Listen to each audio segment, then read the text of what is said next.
si lo del pan caro hoy en la Argentina es un fenómeno con el que vamos a tener que convivir en los próximos años, o es simplemente una cuestión estacional que, bueno, tendrás que acomodarte por unos meses y después todo vuelve a la normalidad. Nos va a acompañar para eso Santiago Labour, que es presidente, ¿lo dije bien el apellido? Labour, sí. ¿Es francés? De origen francés. De origen francés. Presidente de la Asociación Argentina de Trigo, precisamente una cámara donde se agrupan precisamente toda la cadena, es decir, los productores, los comercializadores, los exportadores, según me comentabas recién. La industria. La industria, con lo cual vamos a... La investigación, los proveedores de insumos. ¿Y es una asociación creada cuándo? Se inicia en el 2007 y se formaliza en el 2009. Es una de las 4 entidades de cadena, junto con Maizar, Asagir, Axoja y Argentrigo, de los cultivos más tradicionales, ¿no? Precisamente es un esfuerzo mixto o privado. No, totalmente privado. Es privado y precisamente para fortalecer la investigación y la actividad en el país. Exacto, es privado, por supuesto participamos activamente con, en este caso, nuestros interlocutores del Ministerio de Agricultura para muchos de los programas que tenemos y para la problemática coyuntural y de proyectos de mediano y largo plazo. Santiago, hoy tu misión va a ser explicarle al televidente por qué pasa lo que pasa cada vez que va al mostrador de la panadería. Bueno, vamos a tratar. Esta es nuestra propuesta para hoy, acompáñanos.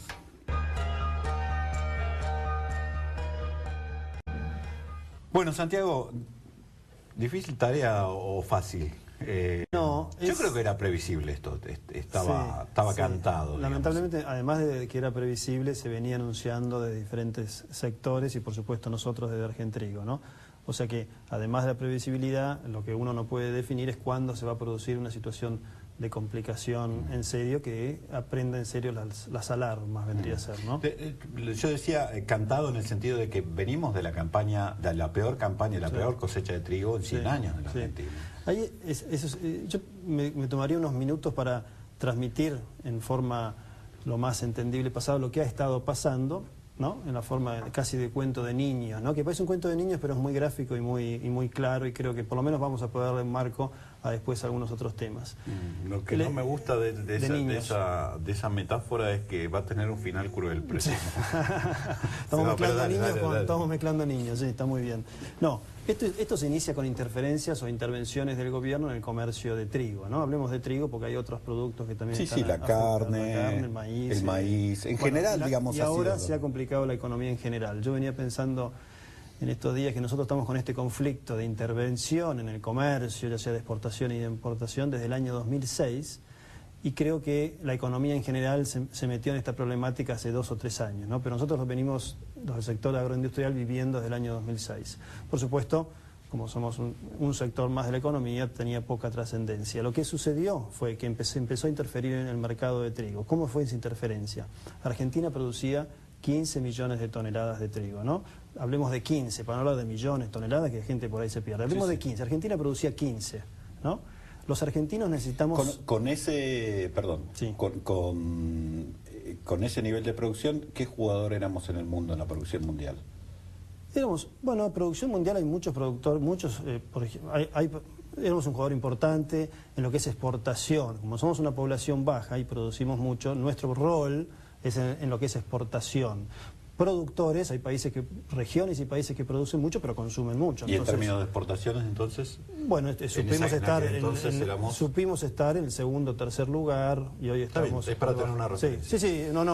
Ahora yo te voy a transmitir algunas cositas de la trascendencia de la cadena de trigo en el mundo y en la región, ¿no?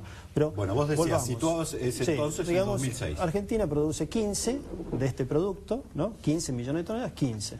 Argentina necesita 5 de este producto, 10 quedan para entregar al mundo, ¿no? Bueno, eso es lo que pasaba habitualmente hasta el año 2006. ¿Qué sucedió a partir del 2006? Se definió que si se siguió produciendo 15, 5 se necesitan para el mercado interno, estamos hablando de millones de toneladas, y las otras 10 deberían salir. Bueno, se restringió la salida de las 10 y se permitió salir solamente 5. Quedaron 5 dando vueltas, sin nadie que les interese comprarlas y sin precio. Esto es bastante extremo lo que te planteo, o gráfico, pero por supuesto tiene sus vicisitudes, ¿no? Pero entonces, ¿qué pasó con eso? Hubo 2 situaciones. Los productores, el sector de la producción, se encontró con que parte de su mercadería no encontraba Salida, no encontraba mercado. No encontraba mercado, la contraposición que es el que la necesita. Y o si no... Sí, porque para volver a plantar vos necesitas vender. Exacto. Y además se encontró con que su precio se venía abajo. Porque ¿qué pasa? Cuando oferta, claro. Yo necesito, no sé, para mi insumo necesito agua y me sobra agua, me la tiran por la cabeza, vale menos el agua. Yo elijo a quién comprarle, la forma que comprarle, la forma etcétera, que pagarle, etcétera, etcétera, todo. la forma que pagarle. Bueno, eso fue lo que sucedió y se fue acumulando. Entonces, ¿qué decisión tomó el productor? Hagamos también una descripción bastante gráfica. Un productor común, su campo lo divide en 10 partes, ¿no? Y destina 3 partes del campo al trigo, ¿no? Después el otro lo destina a otras actividades. Pero digamos que destina 3 partes del campo a trigo, ¿no? Sembró, destinó 3 partes del campo a trigo, 2 partes de lo que produjo, ¿no? El 66%, por decirlo algo, lo pudo vender. Una parte al comercio interno, que son los molinos, otra parte se lo compraron los exportadores, se fue, y la otra parte la tiene ahí dando vuelta, y no sabe a quién vendérsela. Además de que vendió ya a precios más bajos de lo que corresponde, ¿no es cierto?, de los que él había planificado, de los números que había hecho. Acordémonos que el trigo, el precio es una commodity, y esto vos lo interpretás bien, y el precio del trigo está definido por el costo de producción, ¿no es cierto? Y después también el esfuerzo de la oferta y la demanda. Cuando hay una debacle de producción, por supuesto el precio vuela. Pero básicamente las commodities trabajan por su costo de producción. Ese es el precio definido de una commodity. Entonces el productor vendió esas dos partes de las 3 que había producido, sí, 2 tercios, y lo otro se encontró que lo tenía. Y llega el momento de sembrar de vuelta. Entonces agarra, se sienta, toma mate con la señora a la mañana, te empieza a definir con la señora qué hago en las 10 partes del campo y le cuenta, sí, vos sabés que yo no sé si voy a sembrar de vuelta 3 partes del campo, porque todavía tengo lo otro y se me está echando a perder en los hilos, ¿no es cierto? Entonces, me parece que voy a sembrar un poco menos, porque me da miedo que esto no lo pueda colocar y venga la cosa... de colocar el stock. Claro, y voy a tratar de por lo menos colocar esto y cuando venga la próxima cosecha no encontrarme que se me junten las cosas. Bueno, lo que pasó fue que se le fue juntando y el productor fue tomando esas decisiones. ¿Qué pasó? En el año 2006 sembrábamos 6,5 millones de hectáreas, es un montón, para que la gente lo sepa, es un montón. El año pasado sembramos 3,100,000 hectáreas. Y esto no fue una decisión de un día que el sector de la producción, yo represento a toda la cadena, pero empezamos a hablar del sector de la producción. No fue una decisión que un día se pusieron de acuerdo 3 o 4 y dijeron no producimos trigo. No, desde el año 2006 a hoy se viene paulatinamente, cualquiera que le interese el tema, lo busca la información. Sí, viene descendiendo. Hasta encontrarnos con 3,100,000 hectáreas. En un país que ha sido referente histórico, fuimos el principal exportador hace muchos años. De aquello venía el granero del mundo. Sí, exactamente. Tenemos cultura nosotros de consumo de alimentos relacionados con la harina y con el trigo. Somos los proveedores naturales de la región de Latinoamérica de trigo. Latinoamérica no produce trigo. Los trigos se producen en regiones específicas, agroecológicas, y nosotros estamos ubicados en esa región.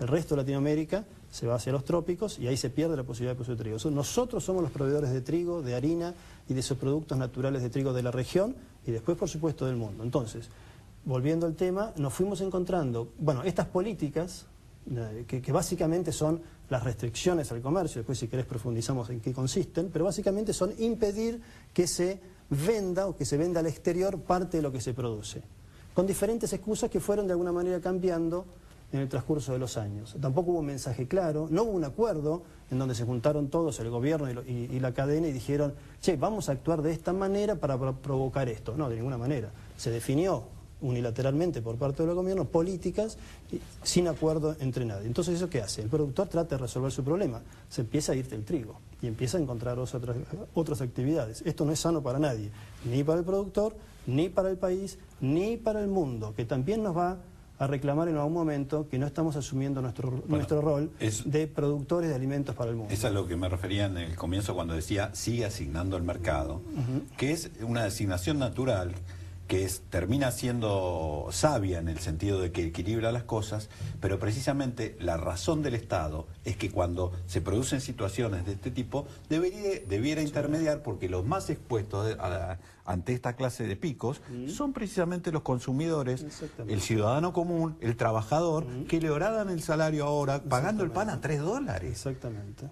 A $3. Los que pagan las consecuencias siempre son los más débiles. Vos te referís a los consumidores que están pagando las consecuencias, y en el sector que yo me manejo, no, pero además tenés que... son todos los más débiles los que han saltado los fusibles. Los que han salido son los industriales pequeños, los productores pequeños, todos aquellos que no han tenido posibilidad de saltear esto. Claro, explica esto, sí. Porque además se produjo una situación muy particular, que el precio del trigo a nivel local escaló muchísimo en el mercado local, con lo cual digo, en esa puja, claramente deben haber ganado los molinos más grandes, aquellos que podían imponer condiciones o no. No, bueno, a ver, es interesante porque... Sí, no, yo no te voy a poder desasnar, te voy a decir algunas observaciones que nosotros podemos hacer, ¿no es cierto?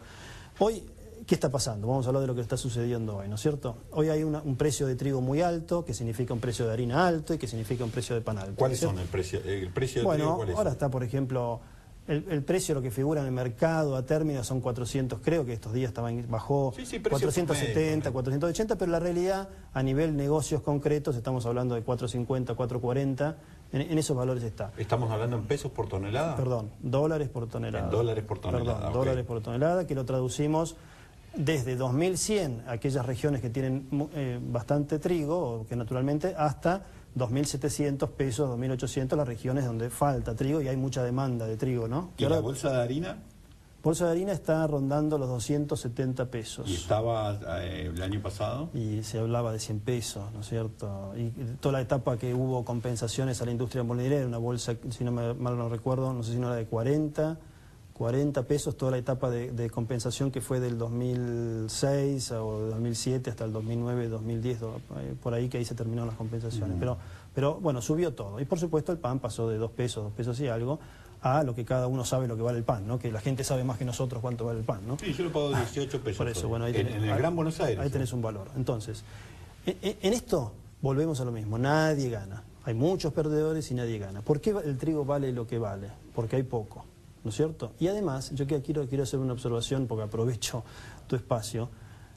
Todos los sectores de la cadena de trigo tuvieron que declarar las existencias por norma ante un organismo público en enero del 2013, ¿no? Cuando se terminó de cosechar, vos tenés que hacer una declaración de cuánto trigo tenés, ¿no es cierto? Esa información está la distribución de ese trigo y la tiene la Secretaría de Comercio.